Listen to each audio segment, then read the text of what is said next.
Welcome. I'm Mark Anthony. This is the Psychic and the Doc, and I'm here with my amazing and incredible co-host, the one, the only, Dr. Pat Baccili, the street smart spiritual behavioral psychologist and the founder of the Transformation Network, which brings you not only this show, but also the Dr. Pat Show and many other shows. So please check out the website, transformationtalkradio.com. And we have a really fascinating show tonight. And before we get started, today is a very auspicious day. On January 7th of 1945, Russian troops liberated Auschwitz concentration camp in Poland. And today is Holocaust Remembrance Day. And we have to keep in mind that between 1933 and 1945, 11 million people, that's the estimate, were murdered in Nazi concentration camps. 6 million of those people were Jewish, and then 5 million other enemies of the state, which included anyone who would crack a political comment about Der Fuhrer. Gypsies, hundreds of thousands of gypsies were murdered. LGBT members were rounded up and exterminated, along with millions of Poles, Russians, Ukrainians, Czechs, Croats. So it's important that we take a moment and remember the sacrifices of these people who were exterminated simply because of who or what they were. So, we'll take a moment to just honor these people. Yeah. So, Dr. Pat, we have quite an incredible guest tonight, and I think we're going to have a lot of fun. I've had the pleasure of knowing our guest, Jim Bruton, for a couple years now, and he's a journalist, a TV producer, adventurer, and author. He won an Emmy for his work on National Geographic Television. And Jim is a Renaissance guy. He invented the satellite video phone, which enables TV production from remote areas, which were previously inaccessible before. And then he not only invented that, but he refined it for uses in telemedicine. So Jim has been a guest lecturer at Yale University School of Medicine, and he integrated biometrics destined for the ISS, the International Space Station, and the testing, and he was testing them 2 years in a row with climbers on Mt Everest. So Jim's adventures have taken him to all 7 continents. He was reporting on the discovery of the Titanic, and I hope he talks about that a bit because that's always fascinating. He's been to the North Pole, Mount Everest, and he's been a war correspondent and been to many war zones around the world. But perhaps Jim's greatest adventure was not of this world, but the other side. And Jim is a near-death experiencer, which means he died and lived to tell about it. Yeah. So I'd like to welcome to the Psychic and the Doc, Jim Bruton. Jim, thanks for coming on the show tonight. Yeah, it's great to have you. Hi, Mark. Hi, Dr. Pat. How are you tonight? I just got one burning question for you. Okay. So seriously important. All right. I don't think I can ask you any other questions till I get an answer to this question. Is that you on a Fat Boy? Yes. Is that you on a Harley Davidson Fat Boy? It is. For real? You nailed it. We're going to be friends for life. There you go. That's it. That was my big burning question. All right. Show's over. Thank you for everyone for tuning in to the Psychic and the Doc. Good night. See you next week. I'm sorry. I grew up in a motorcycle family. My dad we had 3 girls, and our nails stayed black until we were 16 years old. I love it. Dad used to build these things. He built one of the first trikes. So I can spot a Harley like 50 miles away, but I wasn't sure if that was a Fat Boy. I couldn't tell. It was. You really got it. That's very good. You still got it. Go ahead, Mark. No, talk about the other things. I'm all right. So Jim, the Fat Boy, the Harley, is it, yeah, right. Is it strictly for pleasure, or when you're on any of your assignments, have you ever been riding a Harley? Oh, It was definitely for pleasure, but it'd be great to integrate that into some work, wouldn't it? You It got to really do it. is. I'm I would actually like it. thinking about it myself. I'm actually thinking about it. I mean, I got 2 new knees. And the thing that I miss both, the worst of everything, is getting on a bike. Yeah. And it was one of those things where when I had to sell my chopped out 1970 Sportster, there was more chrome on that than in Crazy K's teeth. And it was like I lost a part of me. But Ah, that's what we're really talking about today, because, part of what we go through in life, we go through these changes, we go through these transitions. I'm not even going to ask you if you still have Fat Boy, but we go through changes as Mark, you just so beautifully described. And the message I'm getting right now is that our biggest losses can create our biggest blessings. And if somebody would have said that while I was in the middle of a loss, I probably would have decked them. Mm. But somehow we get to reflect on our lives and reflect on what's been your guiding post, so to speak, right? Right, Mark? Absolutely. And Dr. Pat, that's a good point. And, in loss, there is gain, as in gain, there is loss. And Jim, certainly, we're going to talk about your NDE. So let's talk about that now, if we could. And then we'll go back and talk about some of your other cool adventures. sure. Now, my understanding is that your NDE had nothing to do with a Harley Davidson, right? No, it did not. It might have gone better. I'm not sure. Crashing a plane, Harley crash. I don't know. Oh my God. I was going to feel so awful, actually, if it did, but go ahead. No, I did that for Dr. Pat's benefit. Thank But, you. but Jim, if you could understand that among your many talents, you're a pilot. And is that part of what led you into the situation that led to the NDE? Yeah, I guess you could say I took off in one world and landed in another. Twilight Wow. Zone. Yeah, but honestly, to sort of put it in context, my life itself is one of, as you just alluded to, with all the things I've done. Calling me a Renaissance man is like saying I can't make up my mind what I want to be when I grow up. And when I was a kid, I had a very active imagination.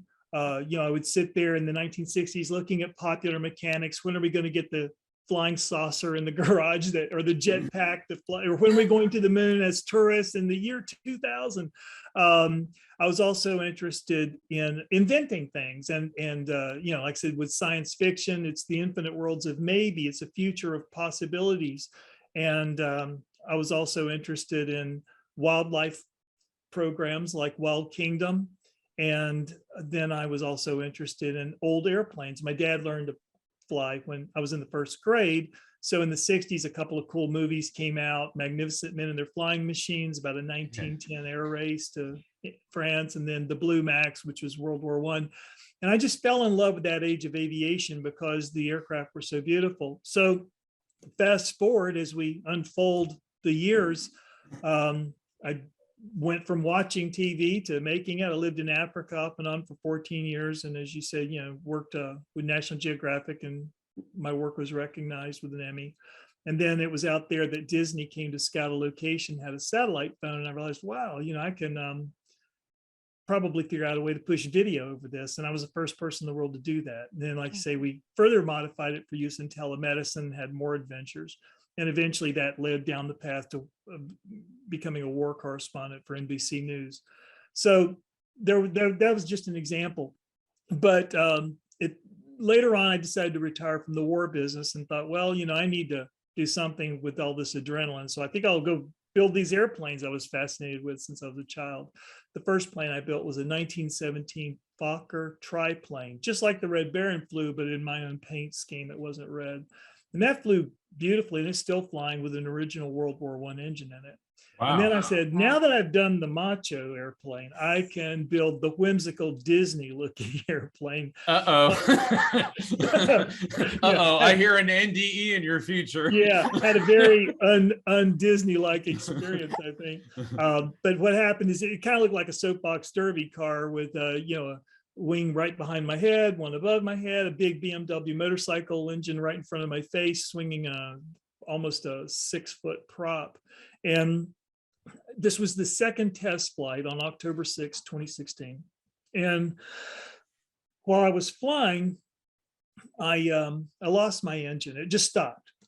And luckily, I don't panic. So I just calmly worked on getting it started again, and I did. And then it stopped again.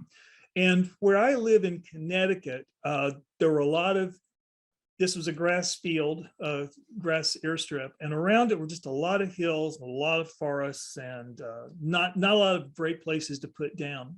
So I aimed for a small lake in a Boy Scout camp that was adjacent to the airfield, because the front of the aircraft, the fuselage, was curved up like a boat. So I thought, I'll just sink it into the water. It's open cockpit. I'll pop the belt. I'm out.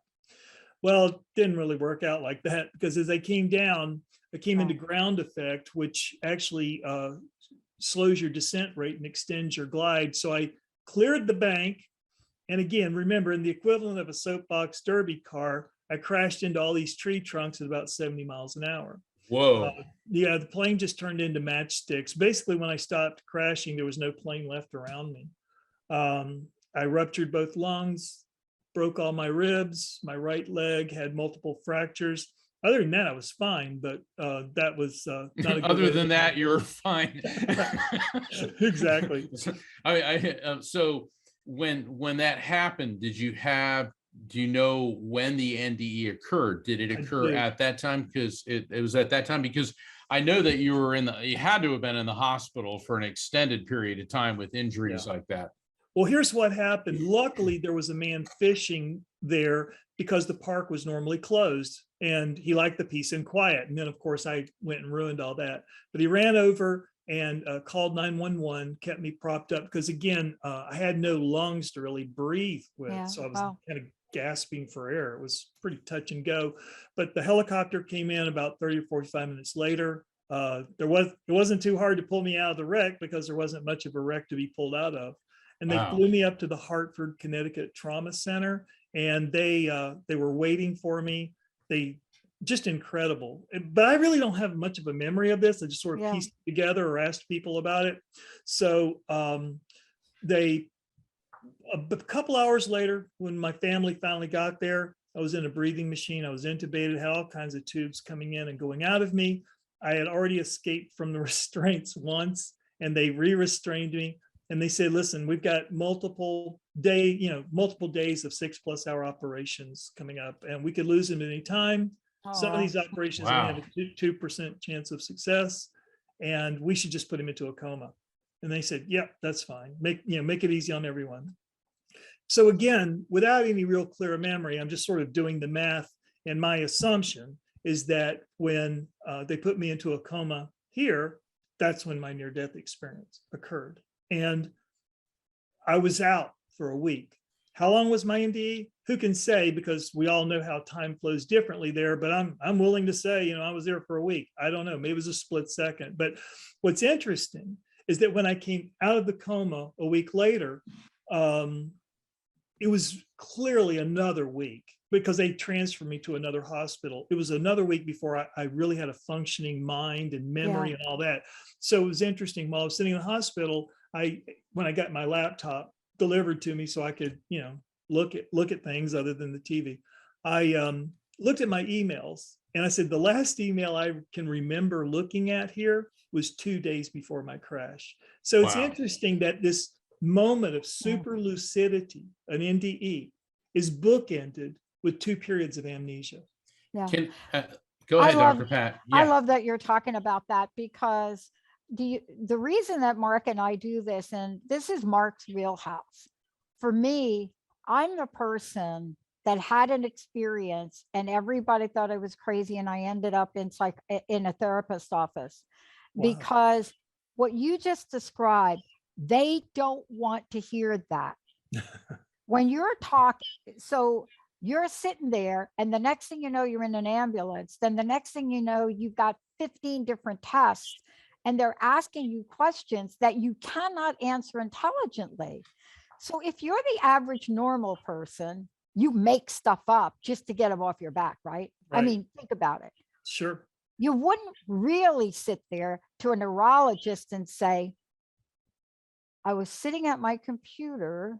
I don't remember how I dialed the phone. And then I was in an ambulance, but then I don't remember that. And then I was in the hospital. They think you've lost it, when in fact, you may have found it. It's true. It's like they ask you questions that are multiple choice questions, and we give them an essay, and they're just not, where do they fit that in? You know, it just doesn't fit into any category. So you're ruining our day. Let's just make short Right. change of this. Now, Jim, I know that you've written 2 books about your near-death experience. The first one is The In Between, The Trip of a Lifetime, and your most recent book, The Practice in Between, The Art of Letting Letting Go. go. Yeah. Yeah. And what's fascinating is your NDE is not the typical, I went through a tunnel into the light, like the NDE I had as a child and the vast majority. Your NDE was different. Can you tell us what your near-death experience was? Yeah, I want you to share this because I think a lot of people will be breathing a fresh breath of air and understanding. Anybody that's read the book, I've read your book, and will understand they're not alone. True. Well, like you say, my life was pretty unusual. So why stop with an NDE, right? Yeah, why should you have a typical NDE, right? Yeah, why have a normal near-death experience? Right. I mean, let's have a 1 in a million experience within an already 1 in a million population. So yeah, what's interesting is, well, first of all, kind of working it backwards for a moment. When I came home and thought, I know I've had something important happen. And at that time I was familiar with an out-of-body experience, and I wasn't quite sure, did I go to purgatory, simply because that picture behind me is where I went and what it looked like. And that's not very, rainbows and unicorns, if you will.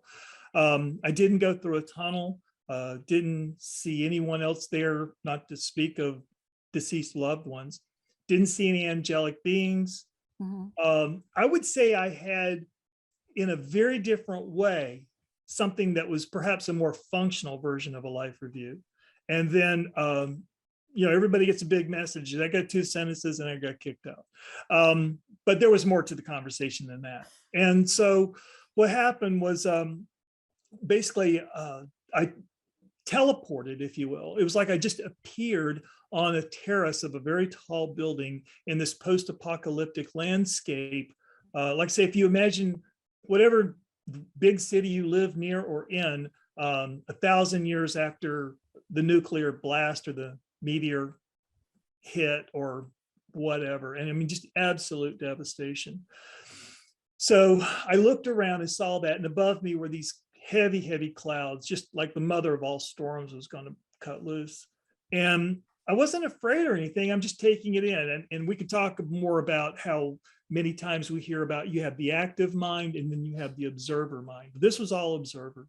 And I felt very depersonalized, and that became more apparent later on. So I just remember looking around, taking it all in. And then this wave of nausea passed through me. And I remember sort of like bending around, thought, I don't think I can stand this. And when I said that, just over to my left, I heard this like light whispering of clacking gears. It's the only way I can really explain it. When I looked over, I saw this large egg-shaped structure made out of open lattice work. I would say it was about 4 stories high, about 50 feet high. And I said, I don't know, but I just sort of felt like that thing and I are somehow connected. So I made my way over to it. And as I looked through the open lattice work, I could see all of these gears just freely suspended in the air. And they're a special type of gear. When we think of a gear, we normally think of a circle with little teeth all the way around it. Right. This was a sector gear. And I didn't even know what it was called. I had to look up, what is this called?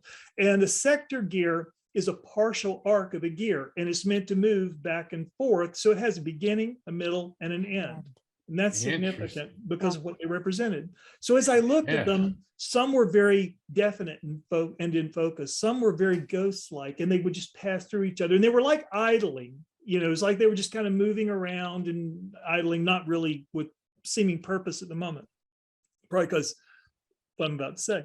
And what's interesting, I put my hand through there to see if I could touch them, because again, the definite ones I was pretty sure I could, but I wondered, could I feel the ones that were more ghost-like? At some point, one brushed by my hand. And when it did, immediate intense nausea all over again. Wow. And with a reflex, I grabbed it, pulled it out, and threw it away. Don't know why I thought I could do that. But when I did, all of the gears started spinning around. And I remember saying, gosh, what's going on? And then this disembodied voice came, and it stayed with me throughout the entire experience. And it said, this is the future birthing into the now. This is, this is the art. This is what it is becoming. This is what becoming is. And I said, what are all these gears? And they said, they are all the probabilities in your future. And I said, why do some cause me pain? And it said, basically it was saying the ones that caused me pain were choices I would be able to make in the future that would be to my spiritual detriment.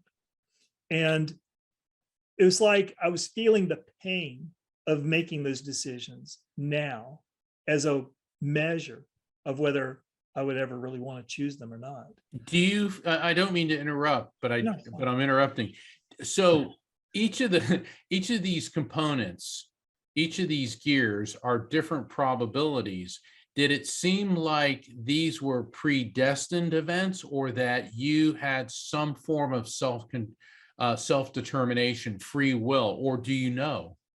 Well, when I would say what it is, and I've heard you talk about quantum physics. So, I'm into quantum physics. Yeah. And that we're talking about superposition probabilities.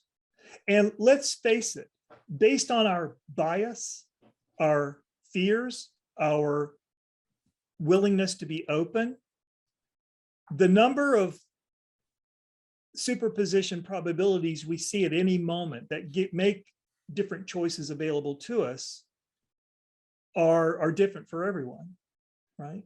The more, I would say, the more binary thinking you are, the fewer possibilities you see in any situation. Yeah.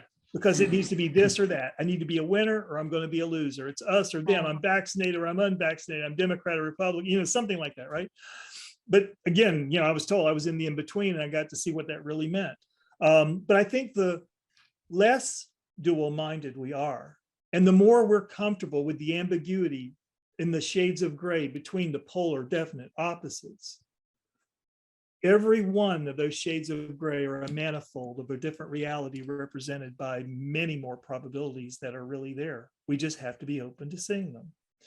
And I said at one point, I feel bad that pain is my only guide here. I don't have a better moral compass to choose which potentially bad choices in my future to remove. I was being given the chance to basically stack the deck and to remove rocks, if you will, in my future path.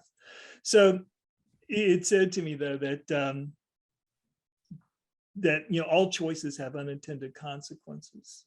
Some are fortunate and some are less fortunate, and even right and wrong are sort of beyond our control. And sometimes we don't know they're right or wrong. Now, I don't mean right or bad. Wrong, you can do wrong with the best desire in your heart. To make a mistake is not necessarily a sin. To willingly choose something that you shouldn't do, like taking advantage of someone, we do know is bad. So it said that also that the pain I was feeling in doing this was far less than the pain of actually making the choice one day. And that, it said there are chains of gold and chains of iron, and they weigh heavily. Yeah. I love the statement in your book. As a matter of fact, I wrote it down, and I've just been leaning into it, right? It's a statement that says something like your destiny is resetting itself around what you have removed. Yeah, your destiny that's is exactly resetting. right. I mean, you should have seen me today. Your destiny is resetting yourself around what you have removed. Your destiny. I mean, you should have been in my room. Your destiny is locked me resetting up. itself around futures that are not meant to be. Exactly. And it was so powerful because I think for somebody like me, because I think my brain works like that, Mm. but it's also such a freeing statement. And I wonder if when you heard that, did you have a sense of freedom or did something else happen? Because that's just one part of your book. I mean, this goes on to really talk about some profound things, It right? does. But I love the one, you're not here to feel good, okay? That's Yeah, you're because like, I said, let's where just are the be gears real that feel clear. good? It said, you're Yeah, not here to feel I know. good. Look at us. We want to go for the pleasure, right? Well, like I said, let's compare it to many other NDEs in which Yeah. kind of polar opposite. Luckily, it's not like I was angry or scared or anything like that. That's, for example, I said something. I said, where am I? Where is this? And it said, you're in the in-between. I said, in between Oh, what? It said, everything. It said, you're yes. standing inside the eternity of a single moment. And I said something like, well, that doesn't make any sense. Right. And it said, for example, do you remember the body? Do you remember the world to which your body belongs? Right. And I tell you right now, I struggled. And I said, no. If someone had come up to me and said, if you stay here longer, you can't go back, I'd say, go back where? To your family. What family, or what is a family? I had no concept of even being Jim. I was just a conscious being. And it said, then you see the truth and how the past is dust. And so as I moved through this process, every time the gears recalibrated and stopped, I'd reach around and try to find another one that, by hurting me, I knew to remove it. I saw this growing pile of gears, and I said, does this mean I'm going to live shorter? And it said, your number of breaths are already counted. I will worry about your last one. And then I said, again, I feel ashamed that I have no better moral compass than pain. It's not like I have a mantra or a guru or something to focus on. And it said, for those who make poor use of choices, Yes. offering fewer possibilities could be called mercy. Yeah. Think about that. Wow. Dr. Pat, I want to get your take on pain as the moral compass, because I have my one of my interpretations of it, but as a psychologist, how does that resonate with you? I think for me, I like to think about it from a very human spiritual perspective, because if we remove our pain, what's left? And that's the question to ask. It's not that I am my pain. I'm not saying I am my pain. When you get to the point when you become your pain, that becomes, you've lost your sense of self, right? And so when I think about it, especially when I work with people, and I've worked with a lot of really cool athletes, and I don't know if you ever worked with men athletes, and Harley Davidson riders. The one thing you learn when you ride a Harley, I don't care who you are, what you do, and I've ridden with groups of men and women, you do not want to be the first one that says, I got to get off, my butt hurts. That you don't want to say. And there's a reason for it, but that doesn't mean you're not in pain of it. And so I think sometimes when we talk about pain, we have such an objective, we don't know how to not frame it in reference to something really bad, right? We just glom on, my mom committed suicide. My mom did commit suicide when I was 6. But when people talk to me about it, now I look at it and say, you know what? My mom did do that. She taught me how to love, but guess what happened? She served a purpose in my life. And then I got my stepmom. And if I didn't get my stepmom, I would still be homeless in New York City, because there are ways to look at it. Doesn't mean we don't feel anything, but the quote that you had in your book about pain, right? And the way that you seem to take it in also talks about the choices we make, and the choices that will either give us more possibilities or fewer possibilities. I mean, there's so much that is said here and so much that you've shared, right? And the line that I want to hold on to when it comes to pain is this other line in the book. It's something like, you can't you can't change the past. Just regurgitate the serenity prayer right there. You can't change the past, but you can make better choices in the future. Everything is interconnected, and pay more attention to your relationships. Be gentle with everyone as I am with you. And so what that talks to me, it talks about pain and what pain becomes sort of the guidepost, the GPS system. And that's what I get when I think about what you talk about in the book. I don't think that this conversation is telling you to become your pain. No. In It's fact, also not telling you to ignore it either. I mean, you and I, we'd love to have the good gears that make Yeah. us feel good, right? Oh, yeah.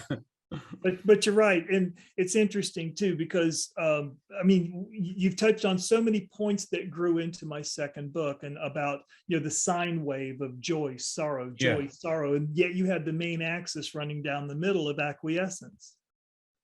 And that is the middle path. And You that is know, the path we should pursue. In following up what Dr. Pat said, when I was reading your book, talking about not letting the pain define you, it's like when you're sad, or if you're feeling, you say, don't say I'm sad, say I feel sad. So Right. you don't want to merge with your pain, because if you say I'm sad, you're programming yourself to be a sad person. Right. Everybody has blue periods where they feel sad. And that may sound at first blush simplistic, but it is not. It's a very, very deep thing.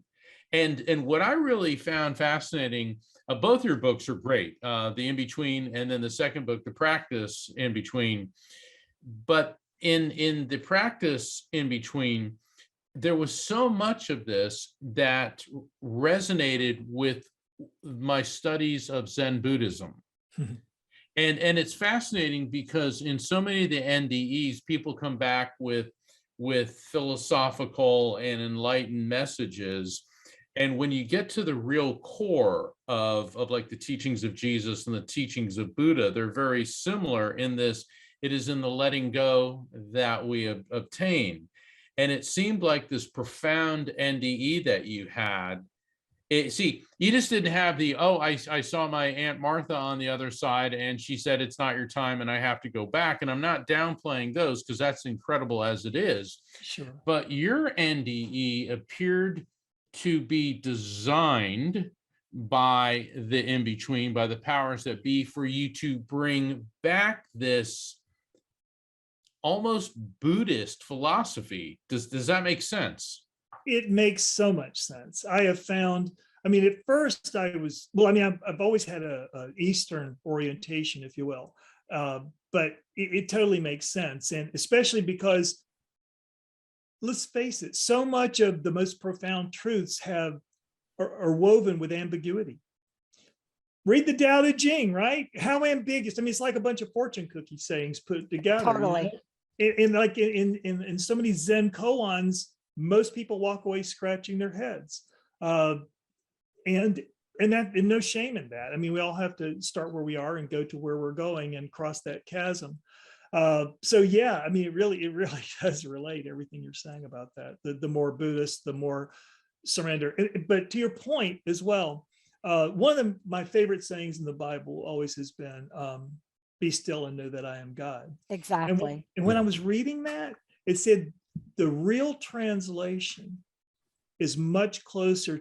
And I wasn't looking at a book about this. It just happened to be, a scholarly site. It said that the more accurate translation is let go and know that I am God. Yeah. And I just, the Aramaic, right. The different translation to it. Yeah. And yet, let go and know. Let go and know. See, let's just play with that for a minute, because you go on to talk about this in your book. You go on to talk about the reality of possibilities, especially in spiritual studies, that if we can have that space of let go and know, right? Let go and know that I'm God. That is the place of possibilities. That is the place where we receive information, whether you've had a near-death experience or not. It is the space where time stands still, and you might get a glimpse, if we follow you along in the book, especially in some of the practices you talk about, where we will get information. Yes. Now, I say information, nobody ever told me. I get images. Mm. But if we get them, our culture wants us to believe, not every culture, that they are scary, that they're not true, that if you hear a message or you get something like that, what gives you the right to know it. I'd like to take a short break. When we come back, I would love to hear what happened on your journey to becoming you in the world where you're speaking outward and openly about this. Because there are just some things sometimes that you share, even with your closest friends, that makes them never call you again. Had that experience. Let's take a short break. But before we do, Jim, how do people get a copy of the book? How do they find out about you? Let's give them some information if we could. Sure. My website is inbetweenproductions.com, and that's productions plural, inbetweenproductions.com. Both my books are available on Amazon. Again, the In Between, A Trip of a Lifetime, and the practice In Between, The Art of Letting Go. And the audio versions, I narrated both my books. I was just going to ask you that. When we come back, let's talk about how one shifts into courage as a life breath. Very good. I know. All right. Perfect. Let's analogy. do that. Jacob, take it away.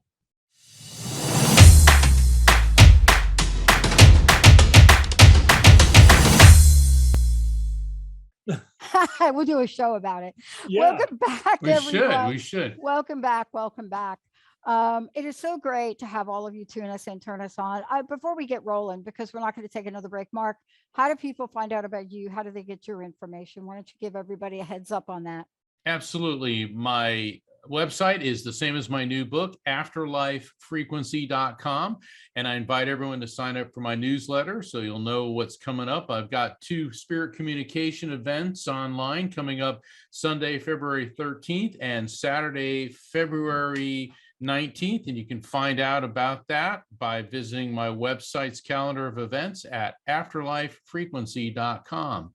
So, Jim, we were talking about some pretty heavy duty stuff.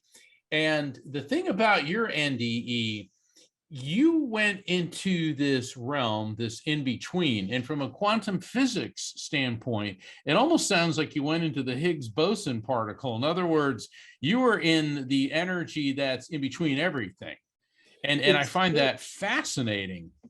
Well, it's true, because when I was told I was standing inside the eternity of a single moment, I came back and looked up Planck time, which is 10 to the minus 44 seconds. It's 100 millionth of 100 millionth of 100 millionth of a trillionth of a trillionth or whatever of a second. Yeah, I know. When you start, it's just like yeah.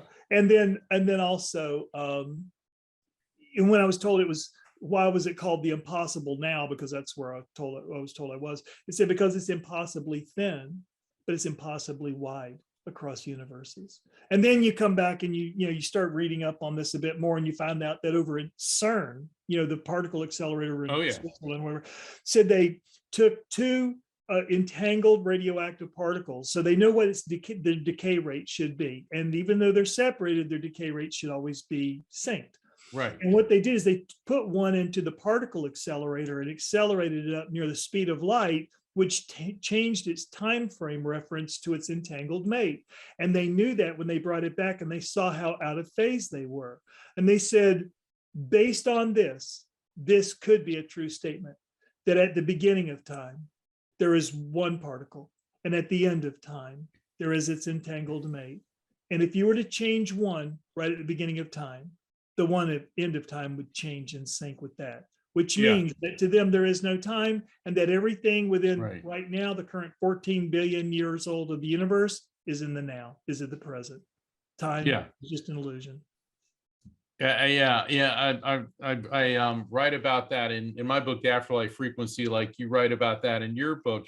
And it's interesting because when people have these in-depth spiritual experiences and you get beyond our finite perceptions, we get into this timelessness. Yes. And it is really fascinating. And it's funny when you're saying, when you're doing the math, and it's this to the, like I was studying how gravitational waves hit Earth in 2016, and they tracked it to these two black holes that collided 1.8 billion years ago. So I was trying to figure out, well, how far is that? Because a light year, which is the distance light travels in a year, is roughly 5.3 trillion miles. So try to multiply 5.3 trillion by 1.8 billion. And my computer said, they gave a number and it said something to the to 10 to the 21st power, which means that 21 zeros. And I'm like, okay. That's a big number. Just count them, every one of them. That's true. Herbert Benson would say in one of his pivotal books on meditation, one of the first books ever to come out that anybody ever read, said that what you just described equals the number of connections in the brain that we have. That if you put a sheet of paper on a table and you piled it up past the moon, past all the planets, past our galaxy, 16 billion light years away, that's what's up here, and I was really struck by two things that brought me to the place of a consciousness question for you.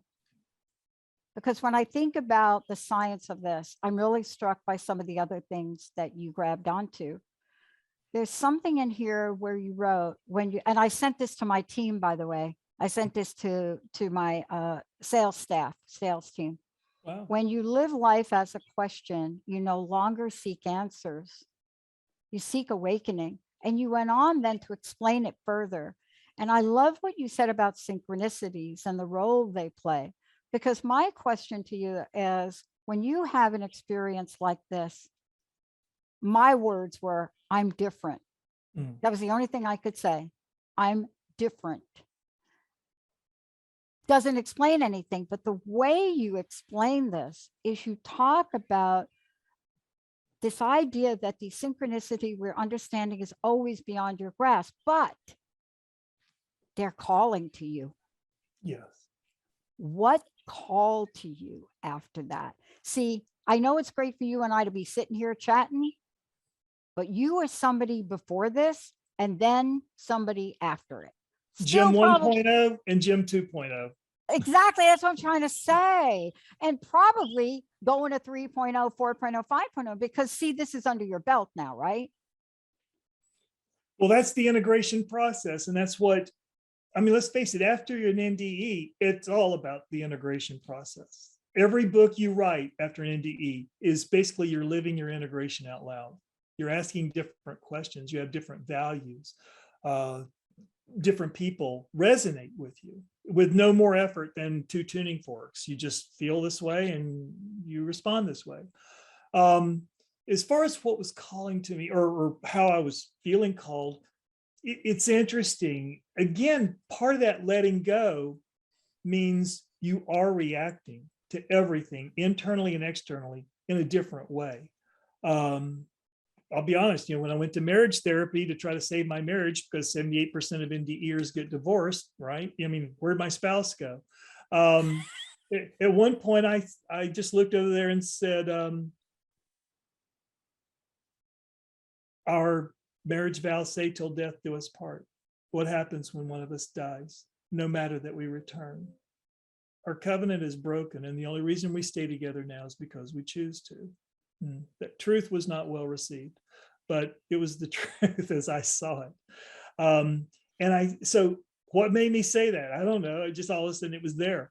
So it's interesting when we talk about what calls. I think what calls is the same thing as when you hear a truth and it does resonate with you, but it's just out of your grasp to fully wrap your head around it. So what you do is you continue to chew on it over the following days. That means you're starting to use it as a filter. Yeah. to see and experience life through.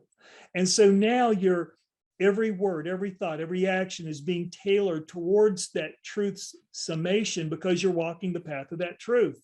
Because you're saying, I wonder, I'm going to see everyday life now. I'm going to see my job, my relationships, whatever I'm doing through that lens, and see, does that add meaning to it? And it does. And so what happens is that is the call. The call is to discover. The call is to be curious. The call is to be open. And somewhere in this process, we awaken to that question. Yeah. And then the answer is irrelevant. It is. And I want to just comment on this, and Mark, you too. Thank you put Maslow in your book. Yay. Yeah. It was a good fit, right? It was good. Because my experience of what you just said, and if you really play this out and talk to people, you are different. And that difference, right, that you may not be able to articulate to a spouse, a partner, a wife, a best friend, I don't care, your pastor, rabbi, it doesn't matter. Sure. Is never going to make sense to them. But what you start to do is behave in a certain way, right? For example, the 10 years you went to school for a doctorate to become a high-paid consultant, and you won awards for your research, you can't even stand to talk about it anymore.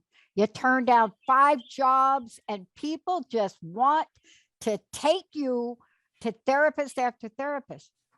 How did you find the words? I think you were given the words, though. That was pretty good. I was given that picture. So it took me a long time with that picture. But I hear you. Given some words, right? I'll be honest. I don't remember writing my second book. And that's what I wanted to hear. I wrote it in 1 month. And it was about a year ago. It was like in February or so. And I don't remember. So I was actually concerned that when we would be talking about it tonight, it's like, you're going to ask me, I don't remember. So I have my notes prepared to refer to as launch points, as springboards, because I can still take a thought from it and follow it. But if you were to say, well, what did you mean by, chapter 5? I don't even know what chapter 5 was.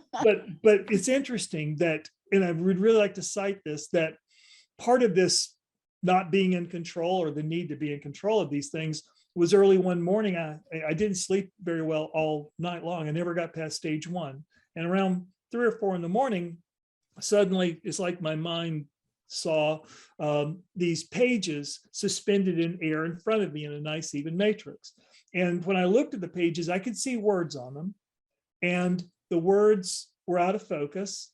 And I understood, oh, this is my second book. And I realized the reason I can't see the words is because that would be cheating, since I hadn't written it yet. But what happened is then, and this is the second time I've had someone come in and give me a lesson, if you will, on linear and nonlinear thinking. So what happens is it shows me things in the familiar, the linear, seeing the words. And then it starts flipping my mind back and forth kind of rapidly between linear and nonlinear perception. I don't know why it needs to happen like that. Maybe it's making it one, I don't know. But when it went into the nonlinear, I saw the rivers of white between the words, and then back to the words and the rivers of white. And then I was told, basically, use this as the blueprint to write your book. And I thought, well, what is that? Yeah. I thought, did it mean like the rivers of white form subconscious archetypal symbols that are going to open up our minds? I don't know. Later on, I realized, well, if I write a book and you're reading it, the words are me. The rivers of white are you. And the book is where we come together. And when you were describing the linear versus nonlinear, something just dawned on me. It's like spirit communication. All right, here we are in this world, and all of a sudden now we're talking to this other dimension, which is not linear and which is timeless. And the in between is when you are in the zone in between, so that you're able to have a perspective of both. And that just hit me. And it's interesting because your NDE, you went into this realm where there was structures and technology, and you're a technical guy. So that is a more appropriate NDE for you than, Alice in Wonderland with unicorns and bunnies and that type of thing, because this is the profound message that needed to be presented in a way that Jim Bruton 2.0 would understand. May I add and support that? Remember, I was saying I didn't have a life review, but to me, to like in the Christmas Carol with Scrooge getting his life review, and I understand how this might be very helpful for many people. And they've even said that they felt the impact of the choices they made in the past. Like if it caused someone pain, they felt that. Okay. However, for me, it's like, okay, sitting around feeling miserable about my past, there's no actionable intelligence here. The actionable intelligence is represented, just as you said, Dr. Pat, that it's not so much what happened in the past, but what can happen in the future. So how about we just cut loose of the past, because I was told the past is dust, be presented with the future choices, which are the fruit of those past choices, right? And now I can see the multiple and many choices I could make.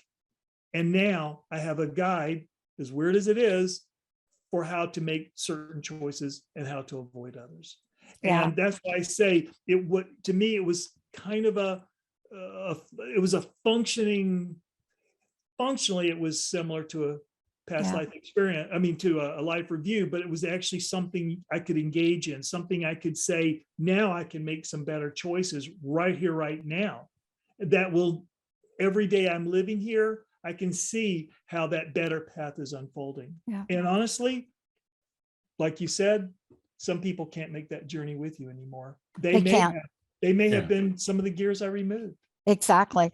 I want to just leave you with this. There's a point in the book that will help a lot of people that have had an experience like yours. I related to this one part that you left us with in the book, and it explains to my team what's going on with me. And I love this, and I would challenge everybody to try this.